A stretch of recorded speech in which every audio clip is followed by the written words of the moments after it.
Hola, ¿cómo están? Vamos a comenzar con la primera clase de resistencia de materiales. Este año la modalidad va a ser online. Voy a subir una clase por cada tema y ustedes van a tener la oportunidad de verlas cuantas veces crean necesario. En la primera clase vamos a ver algunas cuestiones comunes a todo el desarrollo de la materia. Con esto me refiero a las hipótesis de la resistencia de materiales, algunos comentarios generales, etc. Así que comenzamos.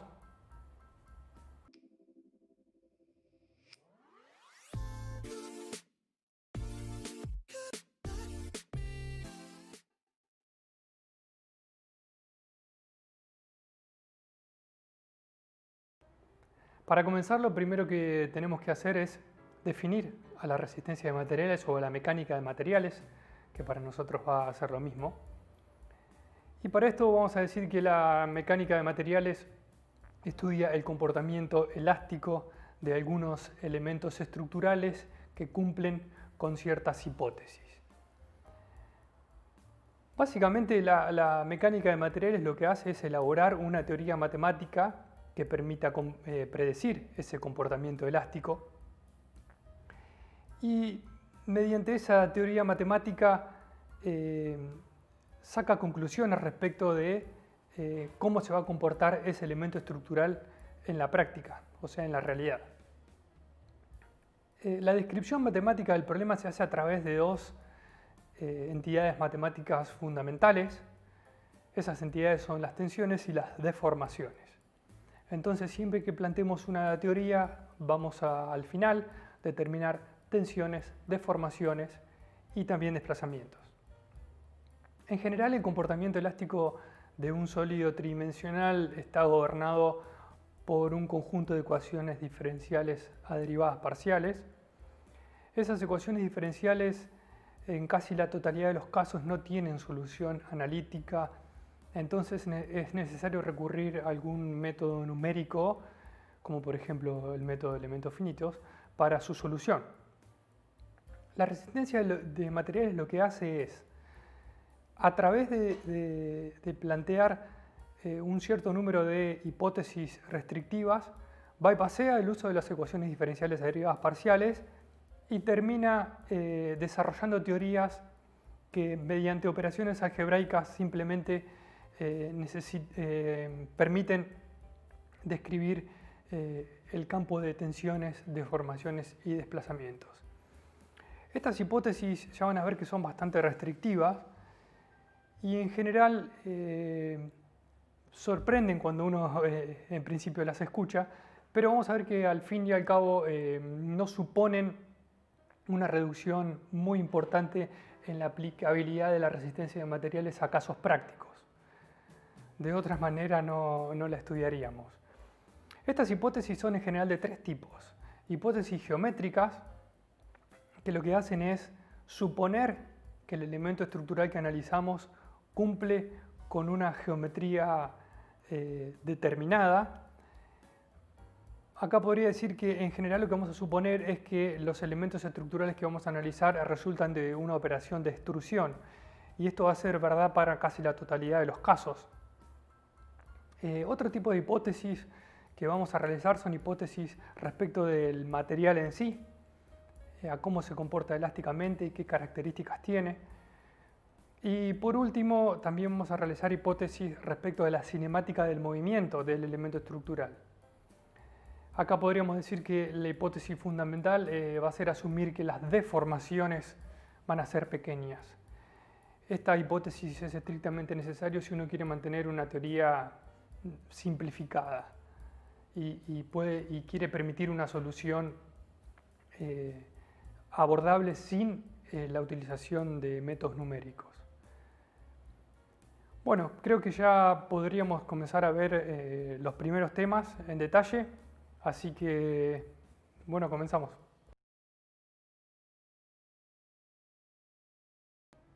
Bien, cuando definimos a la resistencia de materiales, dijimos que iba a estudiar el comportamiento elástico de algunos elementos deformables que cumplían ciertas hipótesis.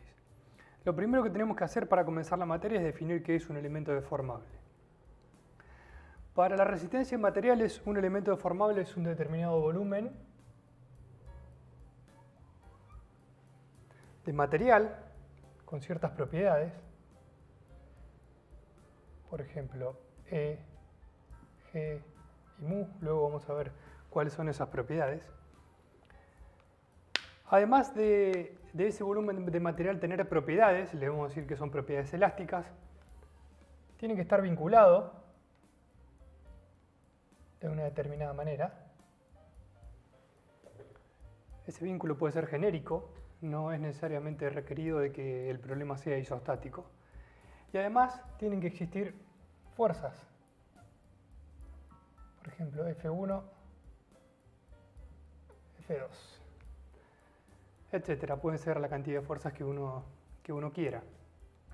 La acción de esas fuerzas F1 y F2 lo que va a hacer es cambiar la configuración del cuerpo. La configuración me refiero a la forma del cuerpo, y por esa acción el cuerpo va a adoptar una configuración a la que vamos a llamar configuración deformada, que es por ejemplo esta.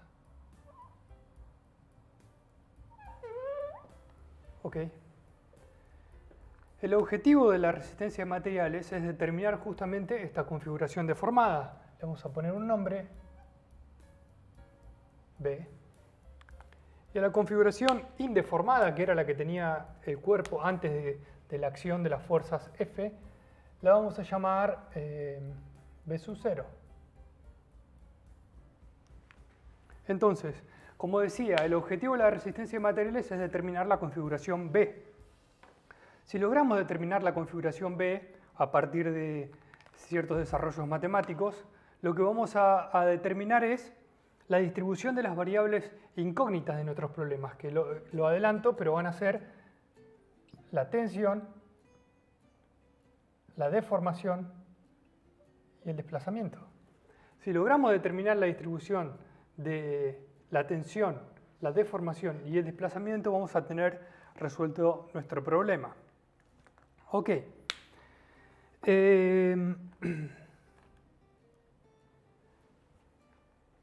Existen al menos 4 variaciones de ese problema que dan lugar a diferentes enfoques matemáticos para su solución. Esto es un comentario general y no es necesario que uno le preste demasiada atención más que como comentario. Entonces, podemos decir que este problema puede tener 4 variantes. Uno es estática del rígido, del cuerpo rígido. Esa variante ocurre cuando estas constantes son demasiado grandes y puedo asumir que el cuerpo se comporta como si fuera rígido.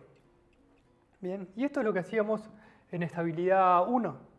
En estabilidad 1 asumíamos que estas constantes eran muy grandes y que el cuerpo se comportaba como cuerpo rígido para realizar nuestro análisis de fuerzas y análisis de momentos, diagramas, etc. La segunda variante es la que vamos a estudiar en resistencia de materiales, que es la estática del cuerpo flexible.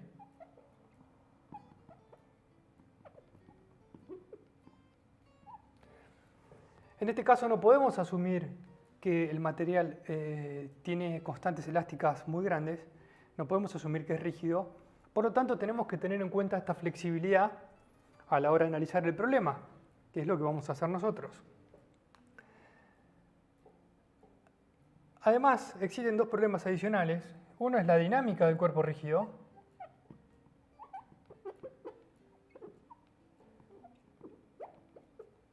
Y es el problema que ocurre si liberamos los vínculos.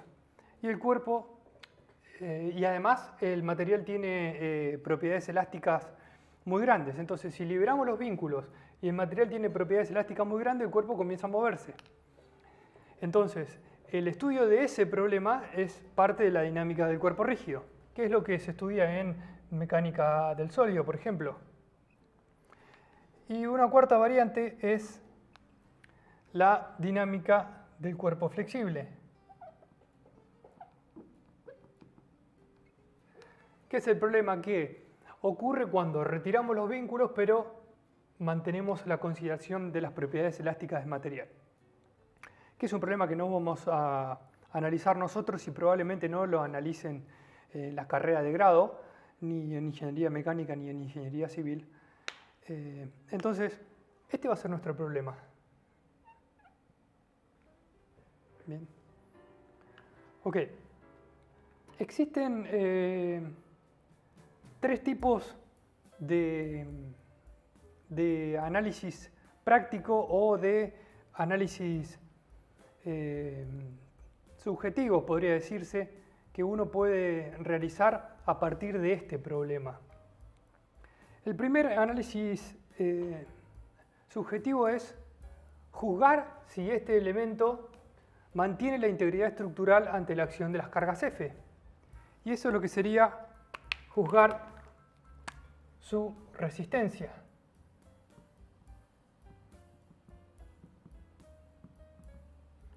Juzgar su resistencia implica decir si ante la acción de las cargas F el elemento deformable mantiene su integridad estructural o no, quiere decir se rompe o no. Ese es un tipo de análisis que lo podemos realizar y esto va a estar directamente relacionado con la magnitud de la tensión. Otro análisis que podemos realizar es un análisis de deformación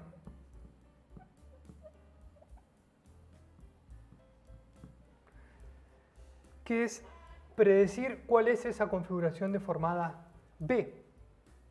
Y eso va a estar ligado obviamente a la variable deformación. Y otro análisis,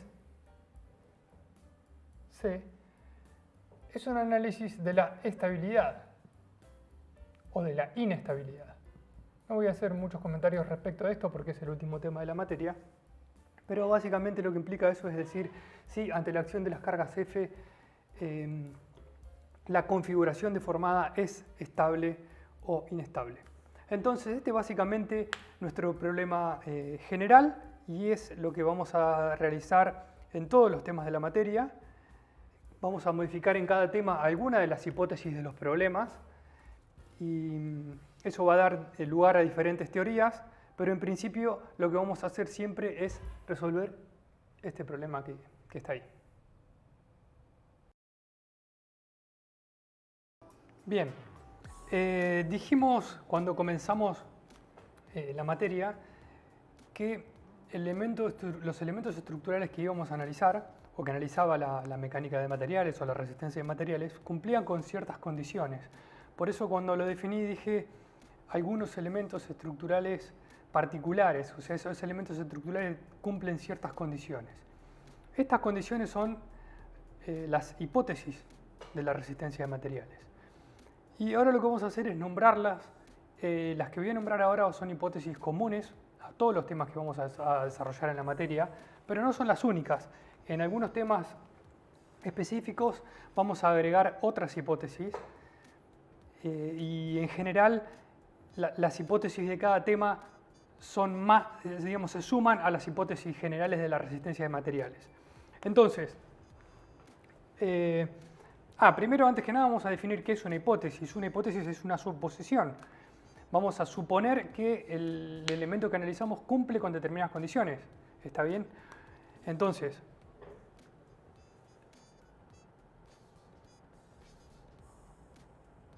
hipótesis. Las primeras hipótesis que vamos a realizar están asociadas a el material. Las hipótesis asociadas al material les vamos a poner un nombre y le vamos a llamar hipótesis constitutivas.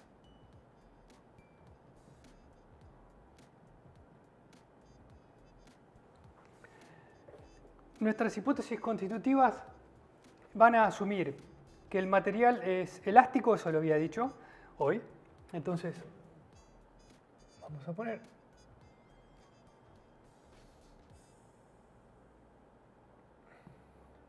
y además que el material es isótropo.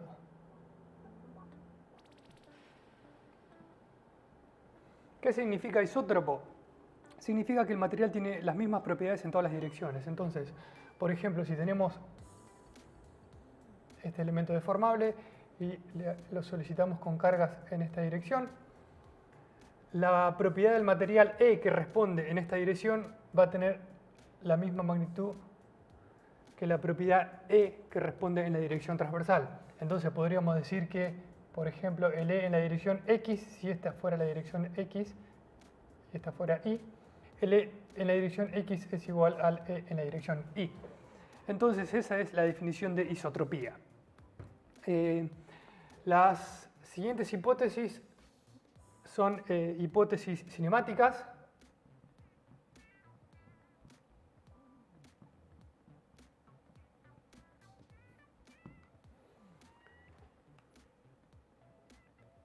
Y en estas hipótesis vamos a asumir que nuestros elementos estructurales se desplazan y se deforman poco. Entonces vamos a asumir pequeños desplazamientos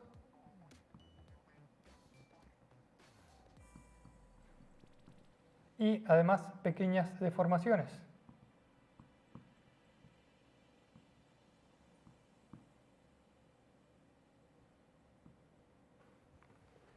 Bien, estas son nuestras dos hipótesis cinemáticas. Estas hipótesis por ahí les van a resultar un poco raras y por ahora no vamos a explicar por qué las necesitamos hacer. Simplemente lo que voy a decir es que si no asumimos pequeños desplazamientos y pequeñas deformaciones, nuestras teorías se complejizan mucho. Entonces, para mantener las teorías sencillas, mantenerlas con expresiones que nos permitan calcular sin mucho trabajo analítico o numérico, necesitamos asumir pequeños desplazamientos y pequeñas deformaciones. Vamos a asumir también que el problema es estático. Todos los problemas en resistencia de materiales van a ser estáticos.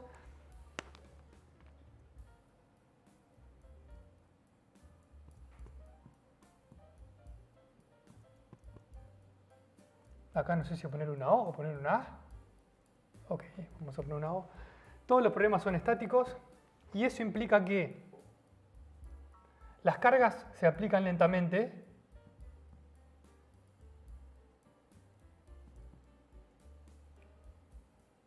y que las inercias o las masas son despreciables. Despreciables quiere decir que son pequeñas, ¿no? No otra cosa. Aunque también podrían serlo. ¿Qué más? Y vamos a utilizar la hipótesis del continuo.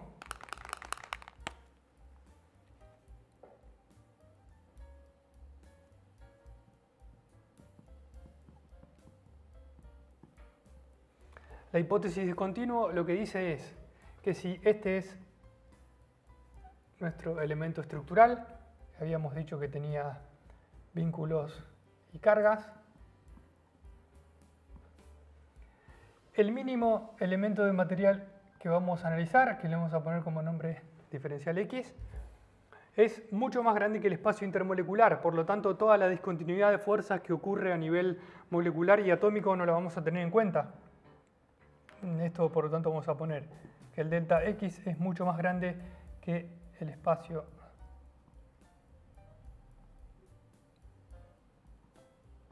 intermolecular.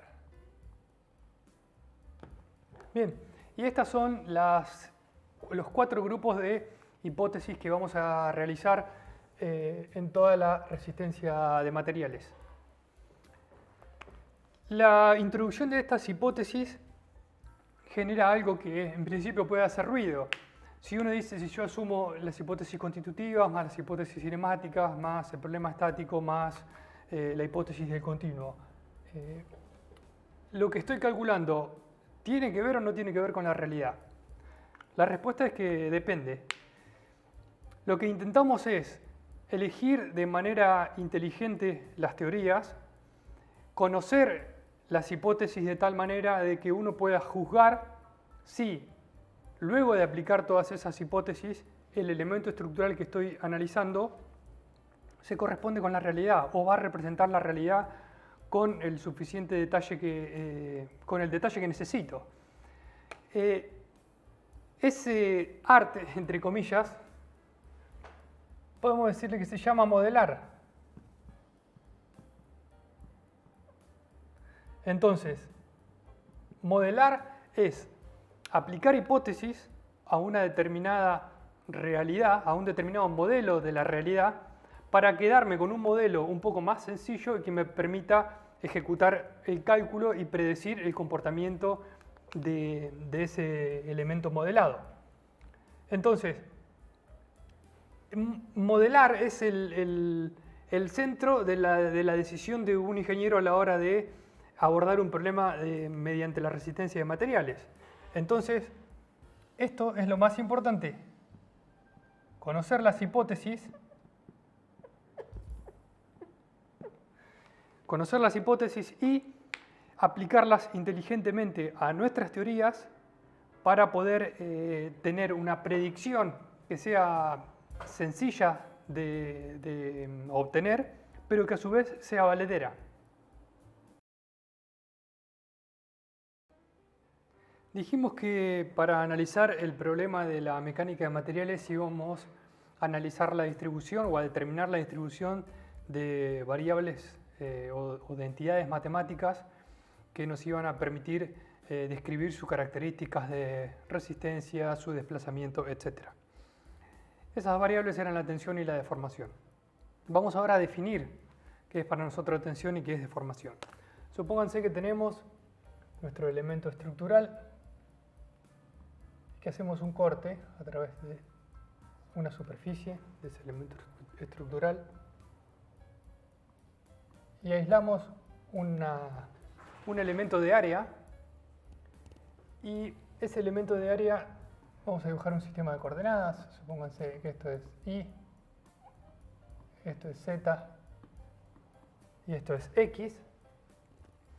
Y supónganse que vamos a, como este elemento estructural está solicitado, va a tener vínculos en alguna ubicación, va a tener fuerzas en otras. Supónganse que dibujamos o evidenciamos la fuerza que está actuando sobre esa superficie. Esa fuerza la vamos a nombrar como fuerza normal, si es normal la superficie, ¿no? También podemos decir que va a haber otra fuerza que la podemos nombrar como fuerza tangencial, que está actuando sobre el plano de esa superficie. Fuerza tangencial. Vamos a definir a la tensión normal con la letra griega sigma. Vamos a ponerle sub n como el límite para cuando este área tiende a 0 de esa fuerza normal sobre el área. Bien. Entonces, vemos que la tensión está definida en un punto porque es el valor de la fuerza sobre el área cuando el área tiende a 0. Y esa tensión normal corresponde a una fuerza que actúa normal a la superficie. Por otro lado, podemos definir a la tensión tangencial. Vamos a poner con el nombre tau al límite para cuando el área tiende a 0 de la fuerza tangencial dividido ese área. Por las dudas voy a anotar acá que ese valor es delta A, que es el área de esa superficie que estamos analizando. Entonces tenemos dos tipos de tensiones, la tensión normal y la tensión tangencial. La tensión tangencial corresponde a una fuerza que actúa en el plano y la tensión normal corresponde a una fuerza que actúa normal al plano. De la misma manera, podemos definir a la deformación. Supónganse que tenemos dos puntos, punto este y este punto, que están unidos por un segmento. Vamos a definir a la deformación como el límite de delta U sobre delta L cuando delta L tiende a 0. ¿Quién es delta U? Lo que cambia la longitud de ese segmento. ¿Quién es delta L? La longitud del segmento original. Entonces esa sería nuestra definición de deformación.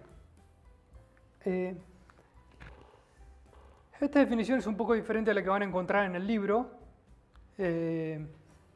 pero es equivalente obviamente. Y mi idea de definirla así es por lo siguiente. Las tres expresiones indican que tanto la deformación como la tensión de corte como la tensión normal son valores de punto. Quiere decir que si yo estoy ubicado en este punto puedo tener una tensión, una deformación determinada, y si estoy ubicado en este punto puedo tener otra. Por lo tanto voy a decir que sigma es igual a una función de x y z, tau es igual a una función de x y z, y epsilon va a ser una función de x y z. Bien. El objetivo de la resistencia en materiales justamente es determinar estas tres funciones. Y dependiendo del problema que analicemos, estas tres funciones van a tener más o menos complejidad. Una cosa a notar es, en las tres expresiones no he mencionado explícitamente si el área es el área antes o después de la deformación. Para nosotros todas las áreas van a ser áreas antes de que ocurra la deformación. Entonces le voy a poner el subíndice 0. A este también le voy a poner el subíndice 0. Y a este L le voy a poner el índice 0. A estos valores de tensión normal, tensión de corte y deformación normal se los llama valores de ingeniería.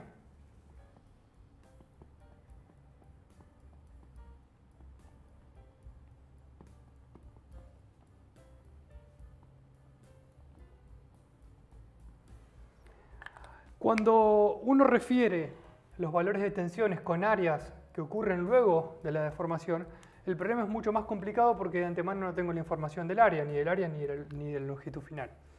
Y a esos valores se los llama valores reales. No vamos a poner mucho detalle en ello, simplemente que digo que existe otra manera de medir las tensiones con áreas y longitudes referidas a la configuración deformada. Pero nosotros vamos a usar los valores referidos a la configuración indeformada, que son los valores de ingeniería. Bien, dijimos que íbamos a analizar en resistencia de materiales algunos elementos estructurales y en función a ciertas hipótesis que realizábamos esas hipótesis nos conducían a determinadas teorías. Vamos a hacer la primera teoría, entre comillas, de resistencia de materiales, y para eso vamos a definir al elemento estructural llamado barra. Bien, entonces, nuestro primer problema va a ser barras. Bien, para definir la barra vamos a decir que la barra es un elemento estructural que resulta de destruir una determinada geometría plana. Por ejemplo, esta.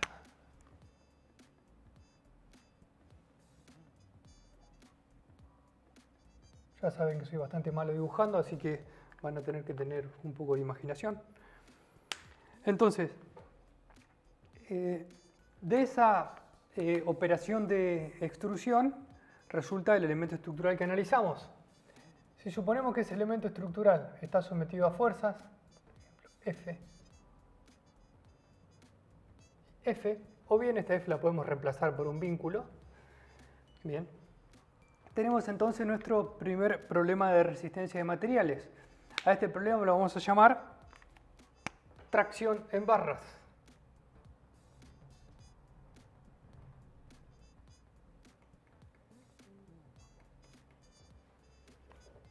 Lo que estoy copiando es parte de la sección, voy a tratar de seguir el libro lo más posible, y es la sección, ya les digo, es la figura 1.20 de la sección 1.3. Entonces lo que estoy haciendo es la figura 1.20 de la sección 1.3. Vamos a poner acá, sección 1.3 del libro de Gibbs. Entonces, esa barra va a tener una determinada longitud, L. Ok. Y la sección transversal puede ser de geometría arbitraria. Acá lo dibujé circular, pero la sección transversal puede ser una geometría rectangular, una geometría cilíndrica, puede ser triangular o cualquier forma arbitraria. Entonces, supónganse que cortamos una sección transversal intermedia, que va a ser esa. Bien. Y ahora hacemos la primera hipótesis del problema. Acuérdense que cuando vimos las hipótesis de la resistencia a materiales, dijimos que para cada una de las teorías, si venimos a asumir las hipótesis generales de la resistencia a materiales, íbamos a hacer algunas hipótesis adicionales. Y esta es la primera hipótesis adicional, es la primera hipótesis del problema de barras a tracción. ¿Cuál es? Vamos a asumir que esta F, esta fuerza externa, que está aplicada en un punto genérico, luego vamos a ver cuál es ese punto, se va a distribuir uniformemente dentro de esta sección transversal. Quiere decir que si yo mido la fuerza que hay en un área de determinadas dimensiones, por ejemplo en esa ubicación, y acá le voy a poner, por ejemplo, delta F a ese valor, y lo mido acá en un área de las mismas dimensiones, el delta F va a ser el mismo. Entonces, esa es la primera hipótesis. Asumo que la fuerza está uniformemente distribuida. Asumo F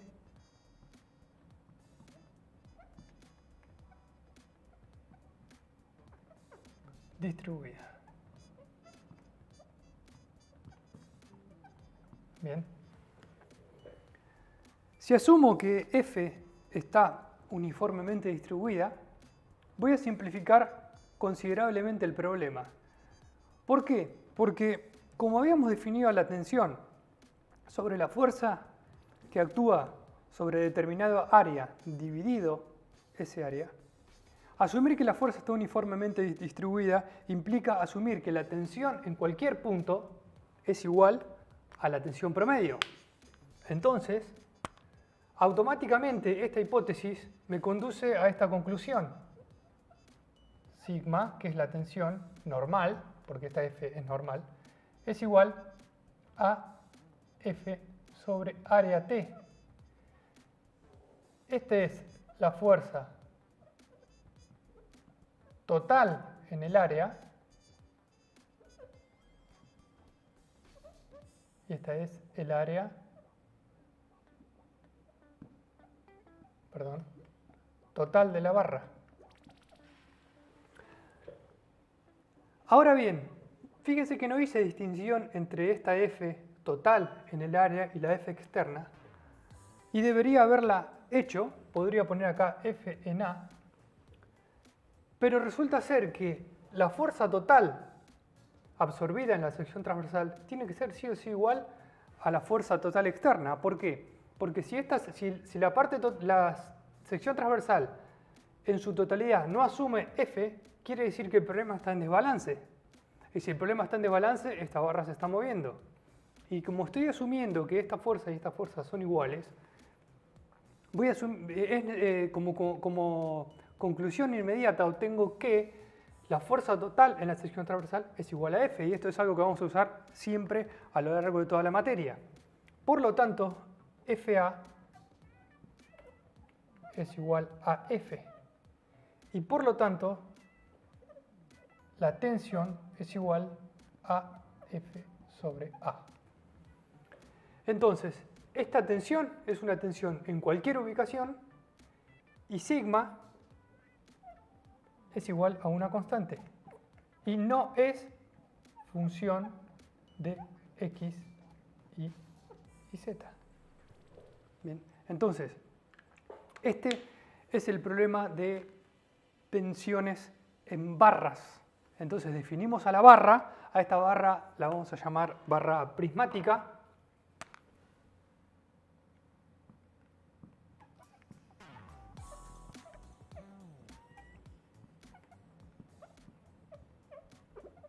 Bien, y esta es nuestra conclusión. Nuestra conclusión más importante es esta. Tenemos ahora una fórmula para calcular la tensión normal en barras. ¿Para qué nos sirve calcular la tensión normal en las barras? Bien, nosotros de la materia ensayos de materiales sabemos que este problema, para determinado valor de sigma, la barra rompe o la barra viola el límite de proporcionalidad entre tensiones y deformaciones. Por lo tanto, en la resistencia de materiales, ¿qué vamos a hacer?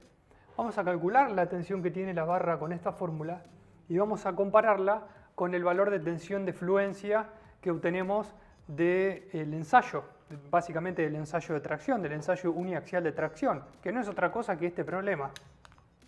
Entonces, vamos a decir que nuestra barra resiste o no resiste la carga dependiendo de la relación que haya entre esta magnitud de tensión y la curva de tracción. ¿Y con eso qué digo? Supónganse que la curva de tracción de nuestro material es la siguiente.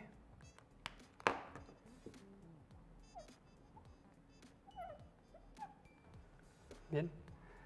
Si esta es la curva de tracción de nuestro material, esto es deformación y esto es tensión, yo puedo definir como criterio de aceptación que la máxima tensión que quiero aceptar en mi diseño es este punto que está ahí, es el límite de proporcionalidad.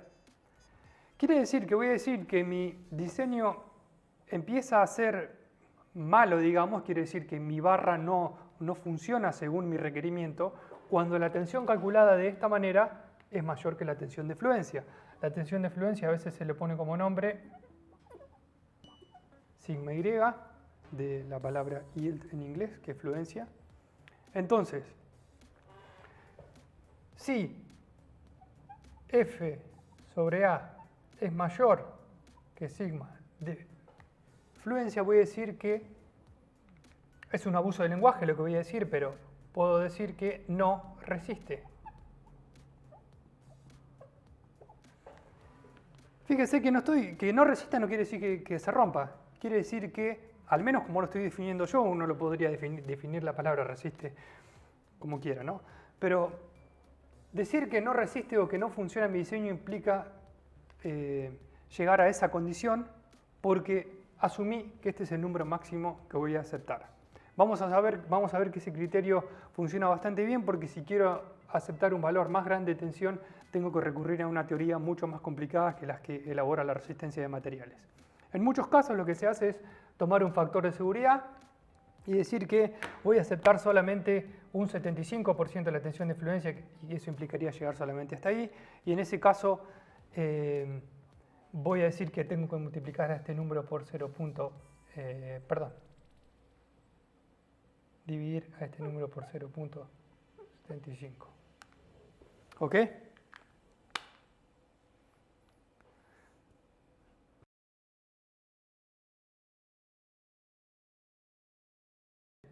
Dijimos entonces que bajo las hipótesis que habíamos realizado, esto era toda de la resistencia de materiales más asumir una distribución uniforme de las fuerzas en la sección transversal, habíamos llegado a una fórmula que era sigma es igual a P sobre A. Ahora bien, la acción de F sobre la barra, si la barra es elástica, va a generar un alargamiento de la barra. Entonces, la longitud L de la barra obviamente no permanece inalterada, porque si permanecería inalterada sería una barra rígida. Y como esta barra es flexible, lo que ocurre es que la barra cambia de longitud y esta sección transversal se mueve un delta. Entonces la longitud total de la barra cambia desde L hacia L más delta. Bien. Digo que se mueve esta sección transversal porque estoy tomando este punto como punto fijo, pero si tomara este punto como punto fijo podría decir que la que se mueve es esta. O sea, eso depende de donde uno define el cero. Entonces, si decimos que la barra se estira delta, implícitamente estoy diciendo que no ocurre ninguna otra deformación. Quiere decir que la sección transversal no se deforma, quiere decir que si tomo un punto la sección transversal no va para abajo, quiere decir que ese punto tampoco va para arriba, quiere decirse que la barra tampoco flexiona, etcétera, etcétera. Simplemente, o lo único que permito es que se estire delta. Eso es otra hipótesis. Entonces, esta hipótesis surge naturalmente de esto. Y ahora vamos a ver por qué. Pero si asumo que existe solamente un delta axial, digamos en la dirección de la barra, puedo definir a la deformación E como delta sobre L, porque recuerden que la deformación era el cambio de longitud, que en este caso es delta, dividido la longitud inicial, que en este caso es L. Por lo tanto, para el caso de tracción de barras, la deformación es simplemente delta sobre L. Bien, entonces, si logro de alguna manera determinar cuánto vale delta para este problema, habré logrado una descripción adicional de las variables que necesito, porque hasta ahora había logrado la descripción de sigma con esta fórmula, y si conozco el delta, conozco la deformación. Bien, entonces, esta es otra ecuación importante de la resistencia de materiales.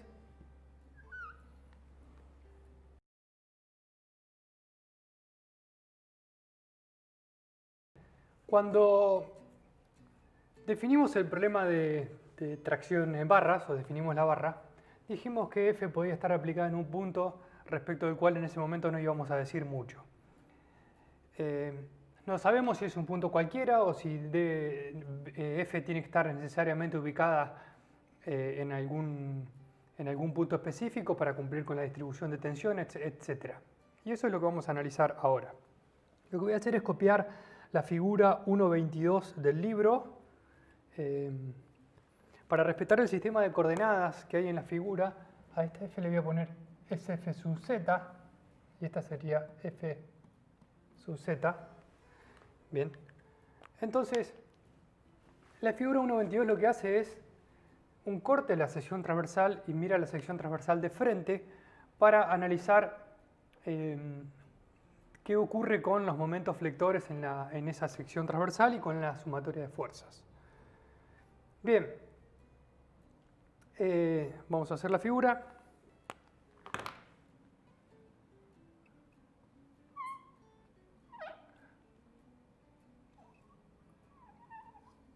La sección transversal tiene una geometría arbitraria, en este caso parecería ser circular, pero había dicho hoy que puede ser arbitraria, entonces la dibujo con una forma rara justamente por eso. Este eje es X, este eje es Y.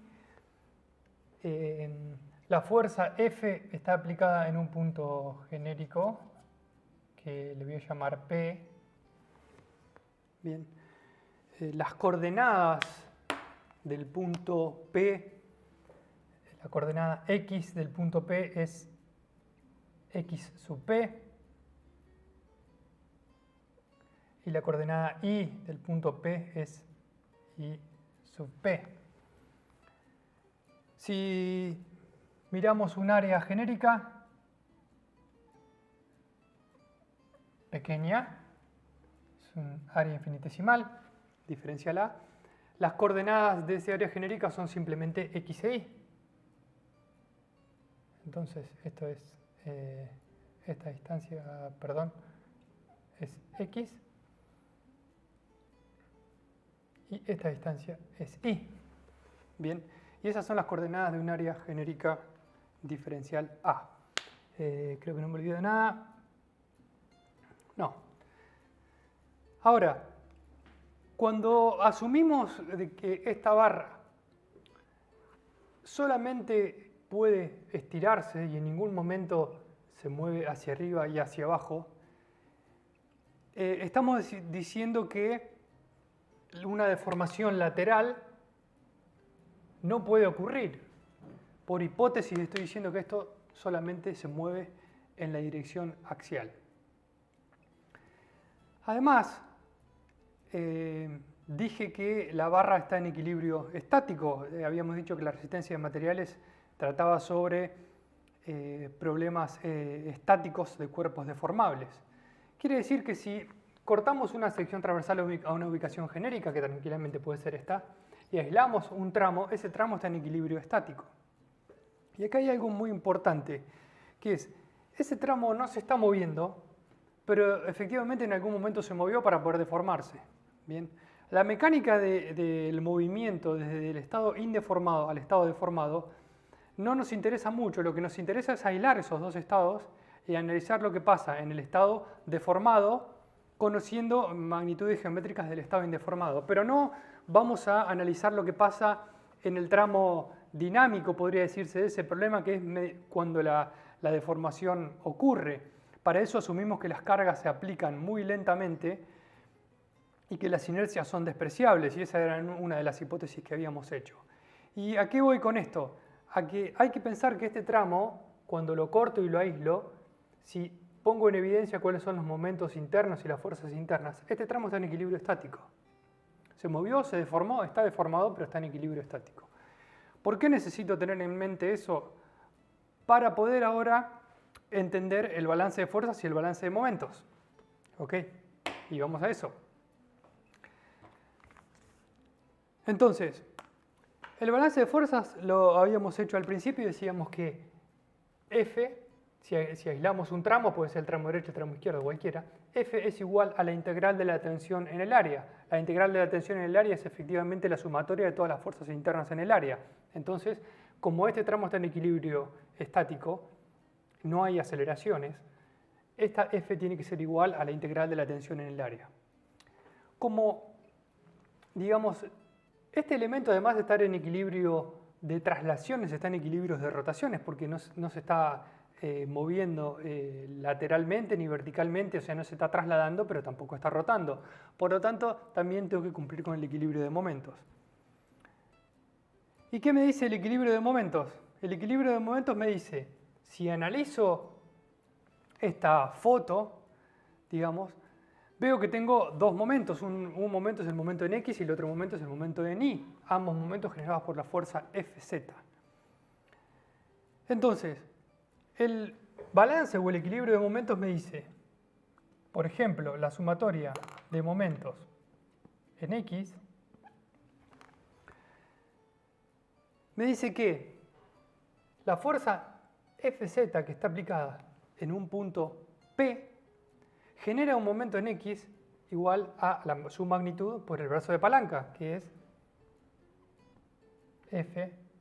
Voy a omitir el subíndice Z porque ya sabemos que la fuerza es axial y va en Z. F por I sub P. Bien. Bien. Ese momento es el momento originado por la fuerza externa F sub Z. Como esto está en equilibrio y necesito tener en cuenta el efecto que le hace el tramo izquierdo al tramo derecho o el tramo derecho al tramo izquierdo, que eso es equivalente a la sumatoria de momentos internos, veo que internamente tengo momentos flectores y esos momentos flectores son igual a la integral de la tensión, que puede ser función de xy, por el brazo de palanca, que el brazo de palanca en este caso es la coordenada y, en el área. Bien. Ahora, hay algo que es contradictorio. Por un lado pongo que la tensión es función de x e y, pero por el otro lado dije que se distribuye uniformemente. La realidad es que el análisis podría ser válido si la tensión es función de x y, pero en algún momento asumí que las fuerzas se distribuyen uniformemente, por lo tanto esto no puede ser función de x y. Entonces, si la tensión no es función de x y además considero de que la tensión era igual a P sobre A, o sea, este sigma es igual a, digo P sobre A porque estoy acostumbrado a decir P, pero en realidad es F, sigma es igual a F sobre A. Como eso se cumple, este F es constante porque es la fuerza externa. ¿Está bien? Por lo tanto, lo puedo sacar afuera de la integral. Eso ya lo habíamos demostrado hoy. Si lo puedo sacar afuera de la integral, esta ecuación, sigo acá, me dice que F por I sub P es igual a la integral de F sobre A por I por diferencial A. Dije que lo iba a sacar afuera de la integral y no saqué. El problema es que como no puedo borrar, ahora no voy a borrar esto, pero en realidad es lo mismo. Este F lo puedo cancelar porque es constante y se va con este. ¿Y qué me dice la ecuación? Me dice que I sub P es igual a la integral de I sobre A diferencial A. Y voy acá arriba. Y le voy a escribir en grande. I sub P es igual a la integral en el área de I por A diferencial A. Y lo voy a subrayar.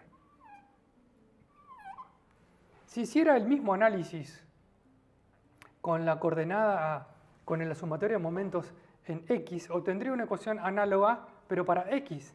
Y esa ecuación análoga diría lo siguiente. X sub P es igual a la integral en el área de X sobre A diferencial A. ¿Okay? Y estas ecuaciones están en el libro, son las 1,9AB. Entonces, bien, así parecen inofensivas, pero lo primero que tenemos que preguntarnos es qué significa. Porque hice cumplir el balance de momentos y obtengo una ecuación. ¿La ecuación qué me dice? Y la ecuación me dice lo siguiente. El hecho de que yo haya asumido distribución uniforme de tensiones en la sección transversal, lo cual me posibilitó a mí escribir en vez de sigma F sobre A, me implica cumplir con esta condición. Que I sub P sea la integral en el área de I sobre A diferencial área y que X sub P sea la integral en el área de X sobre A diferencial área. Este X sub P y Y sub P tienen una forma que la deben conocer de estabilidad 1, que son las coordenadas del centroide de área. Por lo tanto, haber asumido distribución uniforme de tensiones exige como condición de que la fuerza esté aplicada en el centroide de área de la sección transversal. Y esa es una condición. Si esa condición no se cumple, no puedo sacar P sobre A, la P afuera de la integral directamente, y no puedo llegar a esta conclusión. ¿Okay? Por lo tanto, para cumplir con el estado uniaxial de tensiones, es decir, que la tensión esté uniformemente distribuidas, F tiene que estar aplicada en el centroide de área de la sección transversal. Y eso es algo muy importante de la teoría.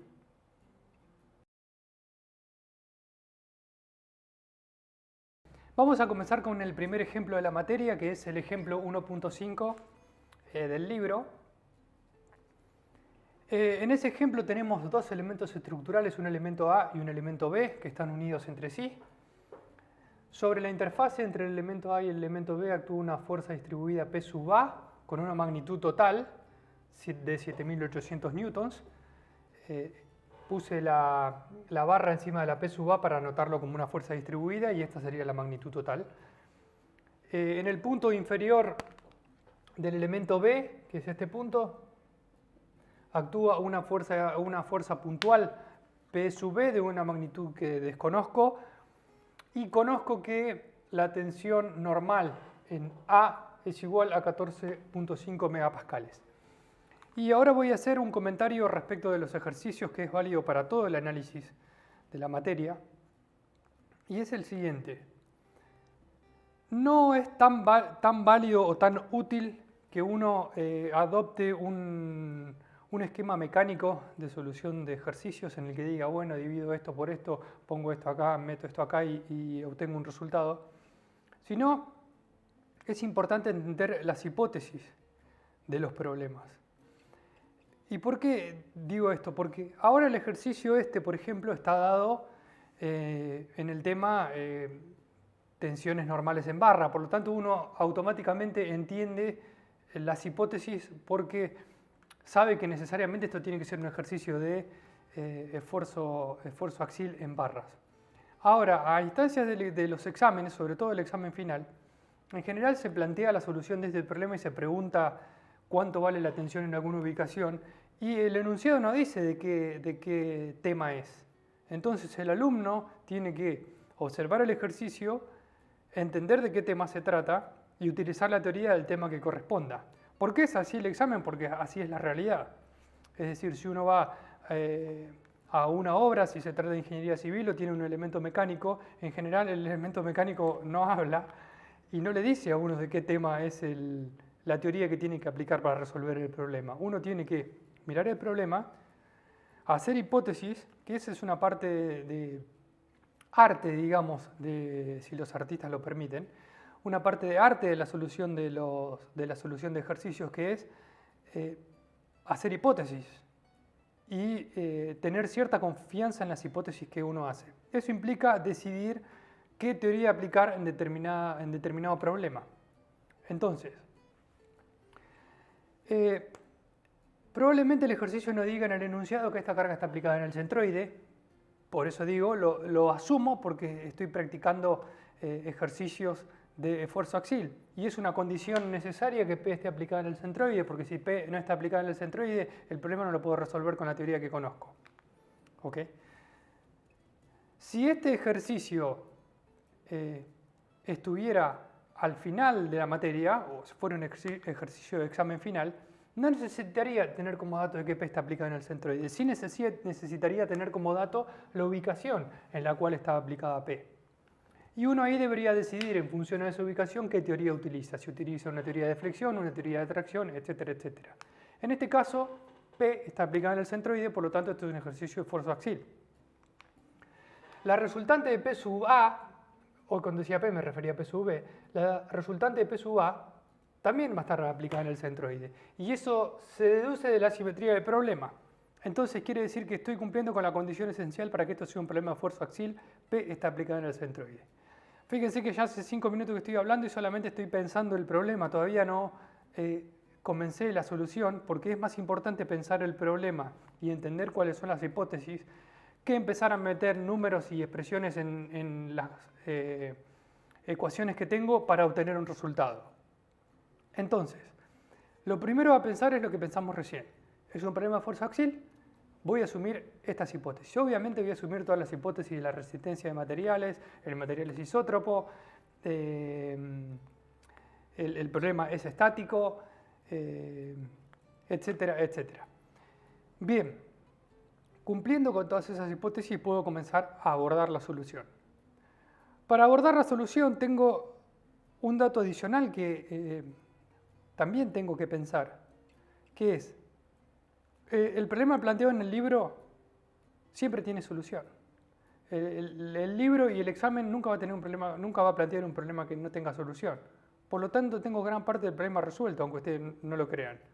Me están dando un problema que yo sé que tiene solución. En la realidad, cuando uno enfrenta un problema de ingeniería, nunca sabe si el problema tiene solución o no. El que tiene que descubrir si el problema tiene solución o no es uno. Por lo tanto, hay dos cuestiones a las que hay que prestarle atención y hay que analizar bien el problema, porque en la profesión nunca nadie les dice ni qué teoría tienen que utilizar, ni si el problema tiene solución o no. Son dos cuestiones, vuelvo a repetir, de arte que el ingeniero tiene que realizar por sí mismo. Entonces, ¿cómo identifico si el problema tiene solución o no? de nuevo, es arte y el arte es intransferible. Uno puede decir, bueno, tiene que hacer esto, esto y esto, y la realidad es que ese recetario no funciona si a uno le cambian el problema. Por lo tanto, eso se adquiere con la cantidad de ejercicios que uno realiza. Lo primero que miraría yo es cuántas incógnitas tengo y qué cantidad de ecuaciones tengo. En este caso tengo una incógnita que es PB y tengo una ecuación que es P sobre A. Por lo tanto tengo una incógnita que es PB y tengo una ecuación que es P sobre A. El problema tiene que tener solución porque tengo una ecuación con una incógnita. Entonces, de alguna manera, matemáticamente, supongo que el problema tiene solución. Entonces, ¿cómo procedo al cálculo? Bien, no voy a resolver todo el ejercicio porque creo, de nuevo, lo más importante es pensarlo al problema. Después llegar al resultado numérico, uno puede cometer un error de números o digamos, no obtener el resultado estrictamente correcto, pero utilizando un procedimiento correcto y un razonamiento correcto, tengo bastantes garantías de llegar a buen puerto, digamos. Entonces, lo primero que tengo que pensar para el análisis es, cada uno de estos elementos está en equilibrio estático individualmente, digamos. O sea, si aíslo el elemento A o aíslo el elemento B o aíslo una sección del elemento A o una sección del elemento B, está en equilibrio estático. Si yo hago un análisis de fuerzas verticales, en este caso me tiene que dar 0. Por lo tanto, si quiero conocer qué tensión tiene el elemento A, la tensión que tiene el elemento A es, miro una sección transversal cualquiera, por ejemplo esa, vengo acá, y me fijo qué fuerza total tengo en esa sección transversal y lo divido por el área. ¿Por qué? Porque es un problema de fuerza axial. Y el problema de fuerza axial me dice que sigma en A es igual a, le voy a poner como nombre N, que es la fuerza total interna, N en A dividido el área de A. Uy, perdón. El área de A. ¿Qué es clave acá? Que N no es una fuerza externa. N es una fuerza interna. ¿Por qué digo que no es una fuerza externa? Porque N no es ni PA ni PB. Es la fuerza total que está absorbiendo la sección transversal en A. ¿Cuál es la fuerza total que está absorbiendo la sección transversal en A? Si aíslo el elemento A, veo que fuerza vertical es la del vínculo. ¿Y cuál es la fuerza del vínculo? Si hago sumatorias de fuerzas verticales,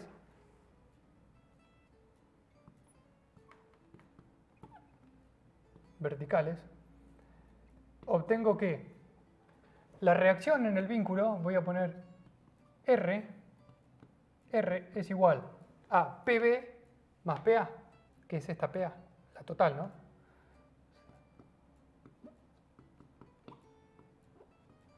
Por lo tanto, a este segmento o al elemento estructural A, desde arriba lo está intentando mover hacia arriba una fuerza PB más PA.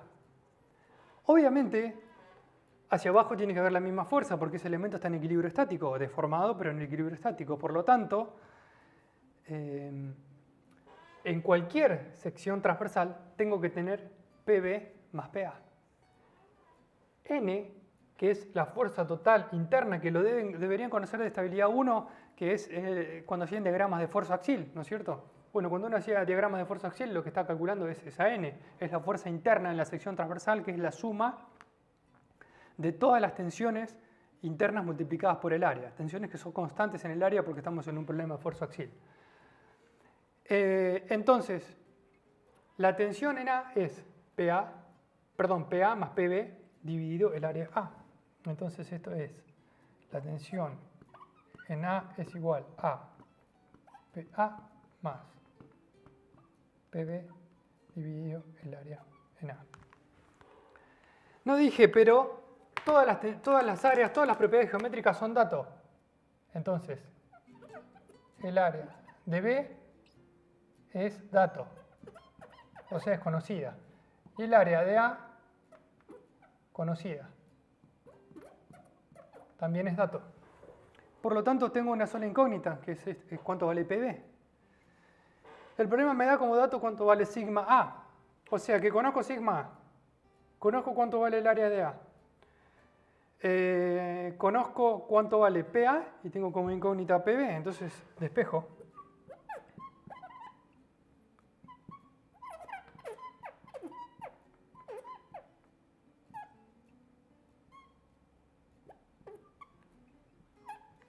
Bien, y esa es la solución del problema, eso es cuánto vale PB.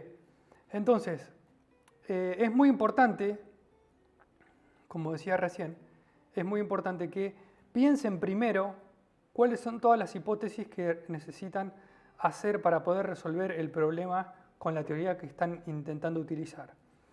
Eso les va a servir para la profesión y para los demás temas. No hagan mucha cantidad de ejercicios, siempre digo lo mismo, no hagan mucha cantidad de ejercicios. ¿Por qué? Porque hacer muchos ejercicios implica mecanizar la solución, implica esperar en el examen parcial o en el examen final que van a encontrar un ejercicio parecido a los ejercicios que hicieron. Eso puede ser o puede no ser. Si uno no dedica tiempo a analizar el problema, a analizar las hipótesis, a entender la teoría, por más que haga 50 ejercicios, si en el examen le toca un ejercicio diferente, un ejercicio que no hizo, que no está dentro de esos 50 ejercicios, probablemente no pueda abordar la solución del problema. Por lo tanto, lo más importante es pensar al problema, practicar ejercicios, pero considerando la teoría y estudiando primero la teoría. Así que, bueno, seguimos.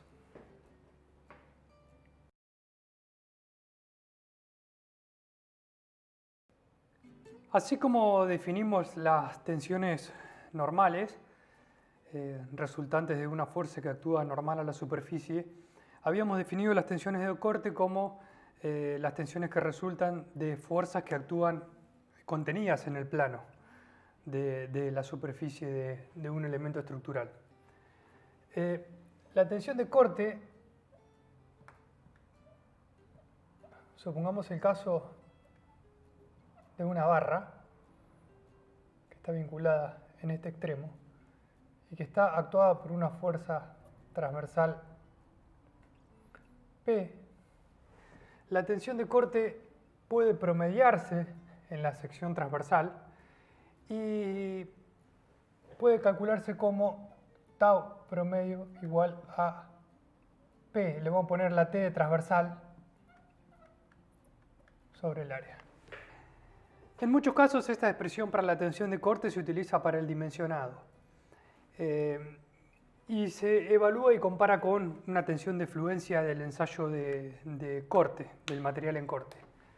La realidad es que esa tensión de corte no cumple muy bien con la hipótesis de distribución uniforme. ¿Y qué quiero decir con esto? Que si uno analizara las tensiones de corte que tiene en esta ubicación y en esta ubicación, se encontraría con que son bastante diferentes en magnitud. No ocurre lo mismo en el problema de tensión normal, donde efectivamente si uno pudiera medir o calcular con algún método numérico la tensión, se encontraría que si la fuerza actúa normal, la tensión en este punto y en este punto, siempre que estemos un poco alejados del punto de aplicación de la carga, es bastante uniforme, digamos. Y la tensión de corte, no. Por lo tanto, las tensiones de corte que vamos a calcular de esta manera tenemos que tener en cuenta que siempre son promedio. Y lo único que hacemos es dividir la fuerza total por el área sin hacer mucho énfasis en alguna hipótesis y en elaborar ninguna teoría. Esto tienen que tenerlo en cuenta, las tensiones de corte que vamos a calcular van a ser promedio, salvo algunos casos particulares, nunca vamos a calcular tensiones de corte deducidas de alguna teoría demasiado elaborada. La realidad es que el problema de corte implica en general la solución de las ecuaciones diferenciales de equilibrio de la elasticidad, que como dije hoy son ecuaciones diferenciales adheridas parciales y la solución en general requiere el uso de métodos numéricos y no existen soluciones analíticas, salvo para algunas geometrías simplificadas. Por lo tanto, nos vamos a quedar con esa expresión y es importante tener en cuenta que es una expresión promedio, digamos que representa una tensión de corte promedio. Si uno quisiera tener un detalle más evolucionado o específico de lo que pasa en toda la sección transversal con esa tensión de corte, necesita recurrir necesariamente a un método numérico. Los ejercicios que vamos a realizar de tensiones de corte, cuando lo vean en la práctica, van a ser simplemente la aplicación de esta fórmula a casos del estilo este. Por ejemplo, tengo una estructura de este tipo que tiene un perno, digamos,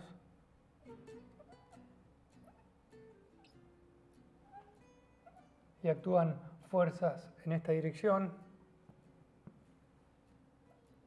y queremos dimensionar el perno al corte. Bueno, básicamente lo que vamos a hacer es aplicar esta fórmula ahí, que no es otra cosa que F dividido el área del perno. Esto está mal dibujado, ¿no? Porque el perno va así. Pero bueno, sabrán entender mis capacidades artísticas para el dibujo.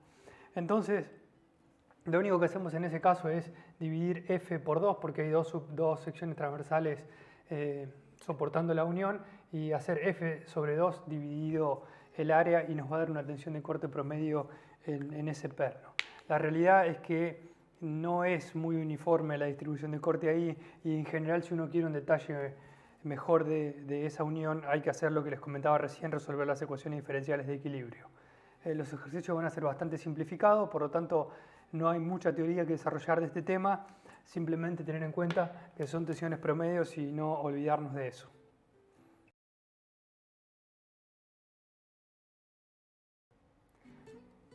Cuando planteamos las ecuaciones para obtener la expresión para la tensión normal en barras, dijimos que podíamos hacer uso del ensayo de tracción para determinar cuál era la máxima tensión que íbamos a admitir como aceptable, digamos, o la máxima tensión aceptable en realidad.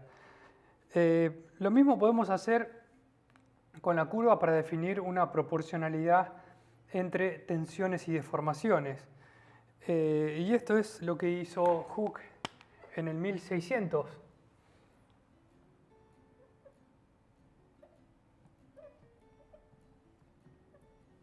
Si este es el ensayo de tracción, donde esta es la deformación y esta es la tensión, y esa es la curva, uno puede establecer cuál es la constante que va a relacionar la tensión normal y la deformación normal en el rango lineal. Bien. Y a esa constante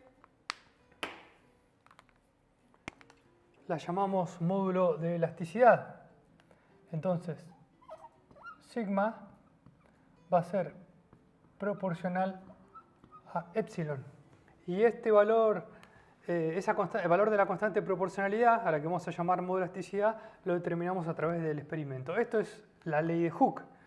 Y es una relación constitutiva, se le dice relaciones constitutivas a aquellas que están asociadas al material y a la relación entre la cinemática y las tensiones.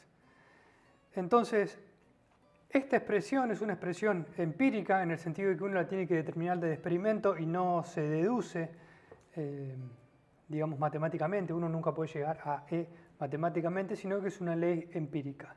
Cada material va a tener un valor de módulo de elasticidad diferente y en general para nuestros problemas es un dato.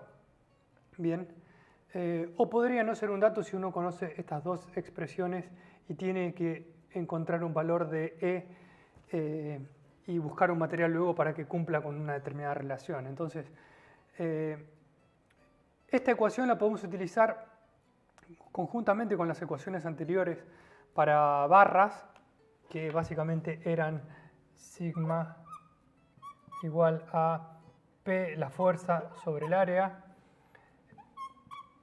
la deformación normal es igual al desplazamiento al alargamiento sobre la longitud, y uno puede de alguna manera unir estas tres ecuaciones, ¿no es cierto? Y puede decir que sigma es igual a E por epsilon, pero epsilon es delta sobre L, por lo tanto puedo decir que sigma es igual a E por delta sobre L, que es igual AP sobre A.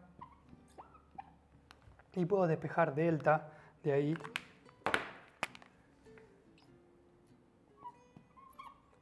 Uy. Delta es igual a, paso el L para allá. Entonces me queda P por L. L pasa dividiendo sobre E por A. Y esta es una relación para encontrar desplazamientos en barras. Bien, obviamente todo esto es válido para barras. Entonces, esta es una expresión que vamos a usar a partir de la clase que viene.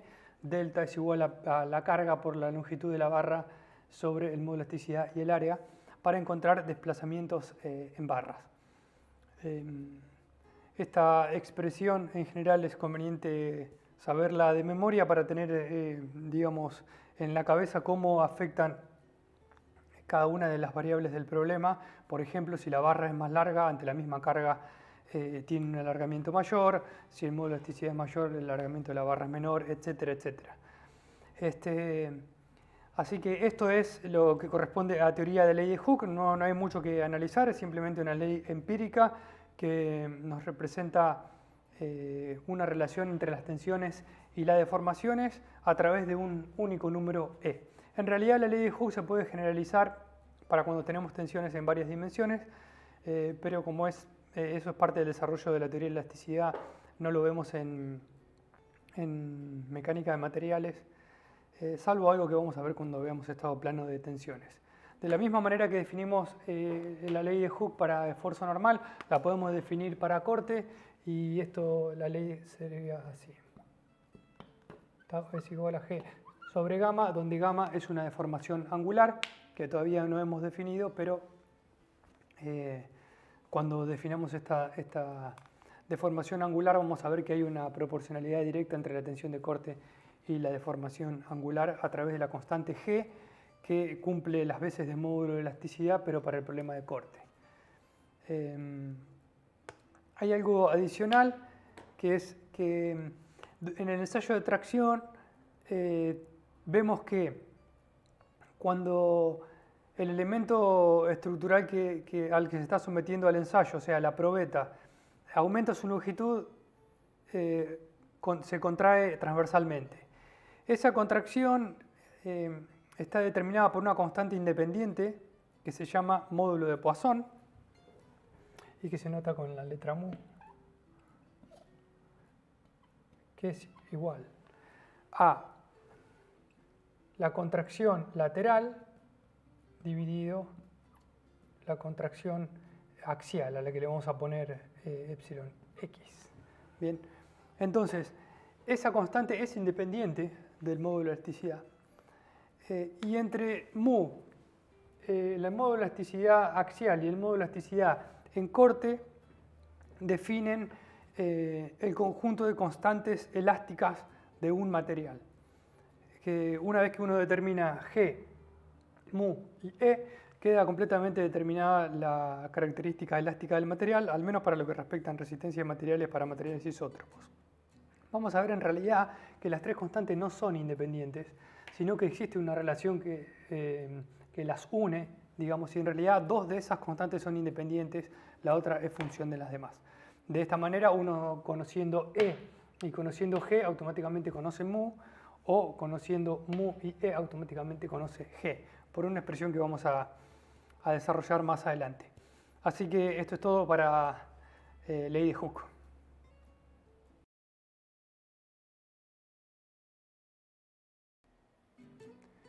Bueno, eso es todo por hoy. Termina la clase. Hoy lo que hicimos fue comentar algunas definiciones importantes de la resistencia de materiales, repasar las hipótesis que vamos a realizar durante todo el año, comentar el significado físico de la tensión, la deformación y el desplazamiento, y hacer algunas observaciones respecto de las propiedades mecánicas de los materiales. En la próxima clase vamos a ver elementos cargados axialmente. El tema a veces también se llama esfuerzo axial. Así que los espero en la próxima. Chau, chau.